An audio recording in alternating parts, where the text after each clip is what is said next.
guys, I wanted to talk about some books, and I didn't want to make a monthly wrap-up thingy because I've talked about a lot of the books that I've been reading in like reading vlogs for readathons and stuff. So I'm just gonna make this a little chatty reading video about 4 books that I want to talk about and that I haven't really talked about yet on this channel. So there's going to be 2 non-fiction books and 2 fiction books, and I have stuff to say, so let's just jump straight in. So the first book that I read out of these 4 books is Finding Eden by Lucy Jones, Why Our Minds Need the Wild, which is pretty self-explanatory. It is a research-based book about how being in nature is good for humans, for both our physical and mental health.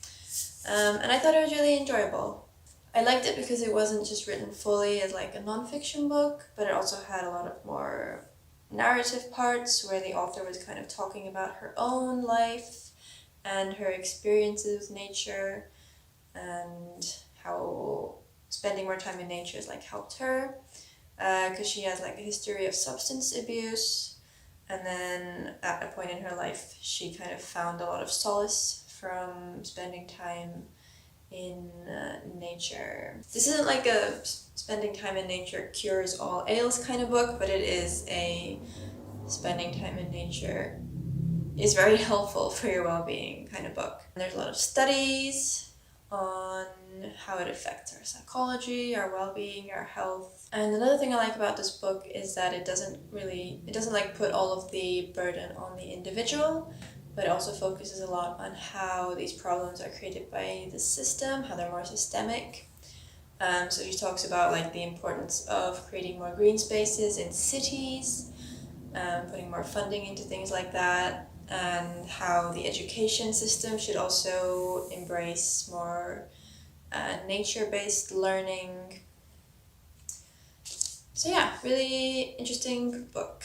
I've definitely been paying more attention to the time I spend outside this summer, and I would recommend this.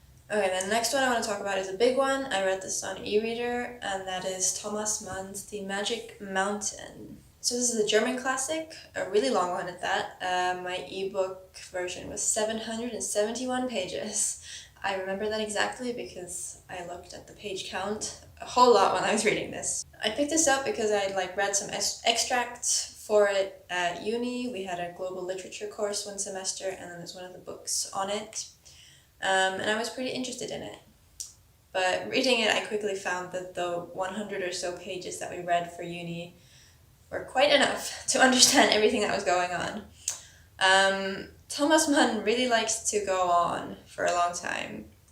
He just goes on really long tangents, describes these really random things for a long time.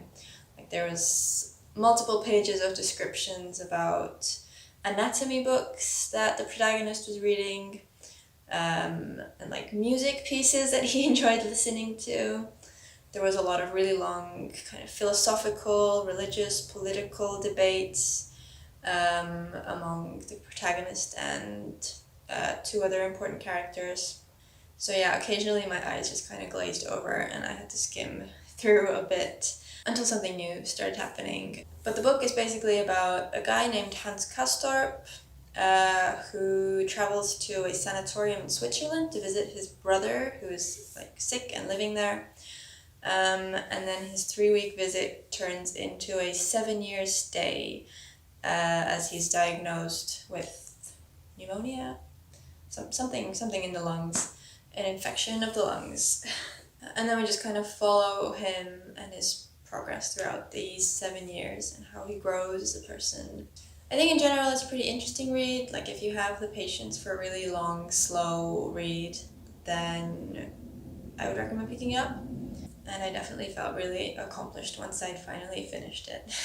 Also, fun fact, the author is, after he died, they published his journals and find out that he was gay. And then you can kind of see that in a lot of his books. So the protagonist here, I really enjoyed searching for evidence throughout the book of his sexuality. My conclusion, he gay.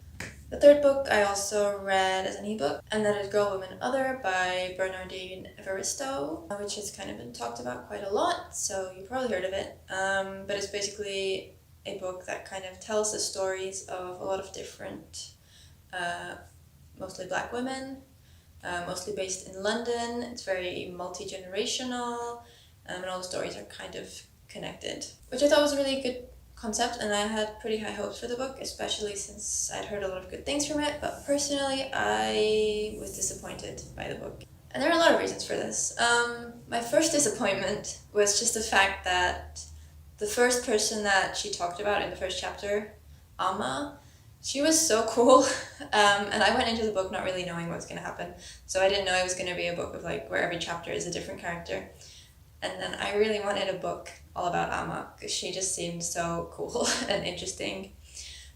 So when I realized that wasn't going to happen, that was kind of my first disappointment, because all the other characters, like next to her, I mean, a lot of them were interesting, but not as interesting to me at least. And in my opinion, she just kind of, the author just kind of spread herself a little too far. Like there was like 10 or 15 characters in there. All of them got about 20-ish pages, and in my opinion, it just didn't really go deep enough into any character. Like every character had like different kind of problems and bad experiences and things in life, and so each story kind of talked about, there was like race issues, gender issues, sexuality, sexual violence, class, all kinds of things. And I just really felt like it didn't go very deep with any of these issues. It kind of felt like I was just reading like a bunch of Twitter posts at some points. Sometimes she would kind of use very similar like phrasing or very similar kind of stories that you hear about a lot on social media. And just for me personally, I didn't really feel like I learned anything, and yeah, I wasn't like super impressed. One that I was really disappointed by, there was one non-binary character, which was very exciting to me because I'm non-binary, so I was excited to read about that. But the whole chapter just kind of felt like a lecture on trans and like gender issues. Like it wasn't a chapter about the life of a non-binary character, it was a chapter just talking about what being non-binary or what being trans is.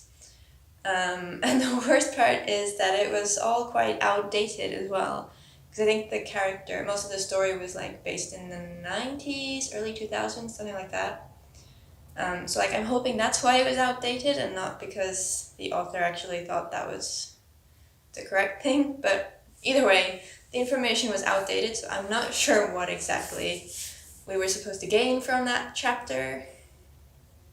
Like it wasn't a super gripping story, and the information wasn't very relevant nowadays. Also, another kind of weird aspect, for me at least, was the fact that some of the characters were problematic. There was one girl who was quite racist, there were a couple that were like homophobic and transphobic and things like that. And then just personally, I don't really feel like reading about people who have kind of asshole opinions and then like being made to empathize with them, I guess. Yeah, I don't know. These are my personal opinions. I ended up giving this a 3 stars because it was like a fun read, but it disappointed me. I feel like this could have been a lot better if you'd maybe like focused on a smaller selection of characters and kind of gone deeper into everyone's story. But yeah, I don't know. Everyone else seems to love it, so I guess it's just me. My filming got disrupted, but I'm back. Welcome to a new location. So the last book I wanted to talk about was Imagine a Country by Val McDermid and Joe Sharp. I don't have the physical copy because I just lent it out to my dad today in return for this bad boy. And this is a collection of short essays written by various people from Scotland, where they write about their ideas for a future Scotland, basically. Like, imagine what Scotland could be like in the future. And I found this really interesting read. There were a lot of different important topics addressed, from education to the economic system, equality, education, food, and it was all very thought-provoking. My favorite topic that quite a few essays were on were about the importance of kind of being a part of your local community, and focusing on the place that you live in. It's something that I kind of think about a lot these days, because as someone who grew up online, I've kind of always lived in like this international community which honestly just means that I know more about American like politics and culture than I do about my own. And like having a community that is scattered all around the world isn't necessarily a bad thing. I'm very grateful to all the things that I've kind of learned from all the different people that I've met online.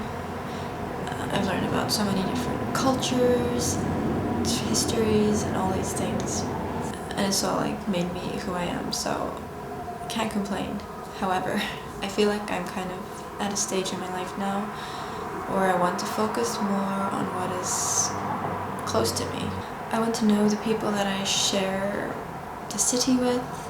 I want to do things to help out people in my vicinity. I want to know more about the news of what's going on in my own country and how I can contribute to things happening here. Because the thing about only following like American and maybe also British news is because of the geographical distance, I can't do anything. Like, okay, I'm invested in the American presidential elections, but I can't even vote. So I just feel like in this social media era, we can get way too focused on what is going on elsewhere in the world and kind of abandon our own communities. And without us doing things in our communities won't exist. And like those are the things that actually affect our lives the most. Like if you want to live a better life, maybe you want to live in a place with more LGBT rights or better like social welfare or less racism, then you have to contribute to that. Like we all have to kind of do something to make the places that we live in be better places to live in. So yeah, some of the essays were kind of about that topic, and that really resonated with me. And there were a lot of other similar, very interesting ideas in the book that I think would be interesting for anyone to read, even if you're not like in any way related to Scotland. Although there were like a lot of references to Scotland-specific things, there were also a lot of ideas that can be applied to pretty much anywhere in the world. I thought it was a really hopeful and inspiring and thought-provoking read, and I would recommend it. And that is the 4 books I wanted to talk about today. And now I'm gonna get back to reading my new Murakami book. So thank you for joining me, and let me know in the comments if you've read any of the books I mentioned, what you think. I'd love to have a little chat, and I'll see you next time. Bye!